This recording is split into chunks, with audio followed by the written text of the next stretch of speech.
Hi, I'm Karen. I'm Christian's mom. Christian was born in December of 2000. He sustained his first concussion when he was 4 months old. He was at a babysitter and another child hit him in the head with a toy. He was irritable for a few days, but no real lasting effects from that.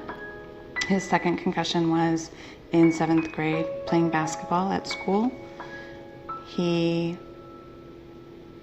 hit his head on a brick wall and a saliva gland exploded in his mouth that had to be surgically removed. And in 8th grade, he sustained his third concussion.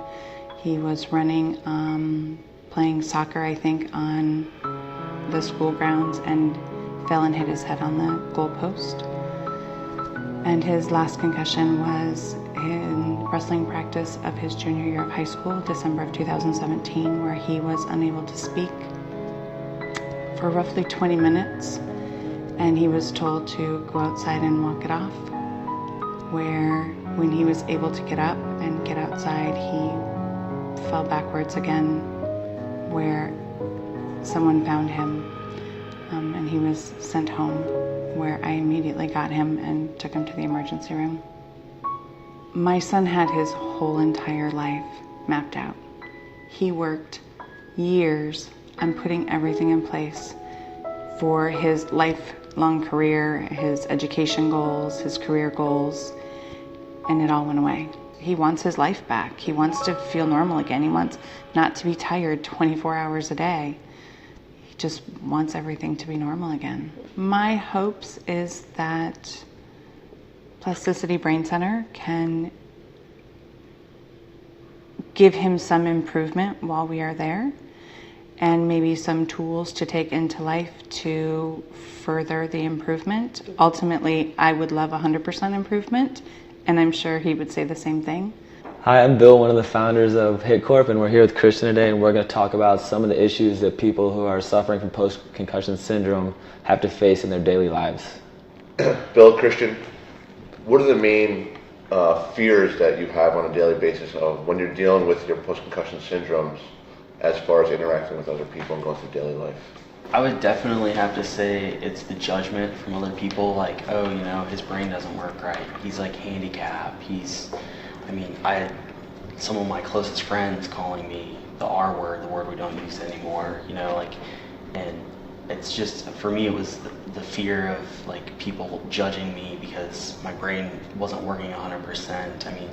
I didn't change as a human being. I just had different challenges that I had to deal with every day. Do you find that people sometimes think that you might be faking? Yes, a lot of people thought I was faking.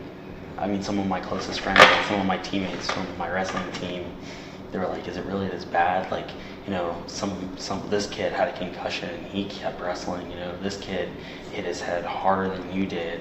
He doesn't have the issues you have. And my issues were, I was so vocal about them in the beginning that people thought, oh my gosh, there's no way that he could be dealing with all this and be sitting here in front of me, That was probably the big thing. Bill, did you have to experience some of these similar type situations? Yeah, I think the hardest part of it is that nobody can see how hurt you actually are. So they look at you like, oh, you're fine. But like you're in a daily conversation with somebody and they ask you a simple question and you know the answer to it and it just doesn't pop back up, and then you start questioning yourself, and then that pushes you further into like hiding the issues because you don't want people to, like he said, judge you and say, hey, he must not be very smart. From going through your treatment, you've witnessed doctors that are identifying the root cause of the issue and not just trying to mask the pain, right? Yeah, the doctors I found at the Plasticity Brain Center Orlando, they actually found my issues, and mine was mostly my eyes were telling my body that my head was sideways at all times.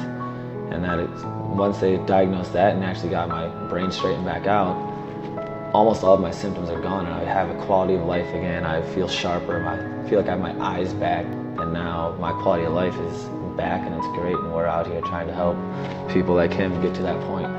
Before your treatment, where would you rate your quality of life? Probably like a 3 on a good day. And now, what do you think you are? A bad day is an 8. That's great.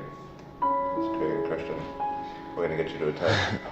Perfect. I think I would like to personally thank HitCorp for the opportunity to send me to the Plasticity Brain Center to help me get the quality of life back that I have tried so hard to get. Hey Bill, how can people help us?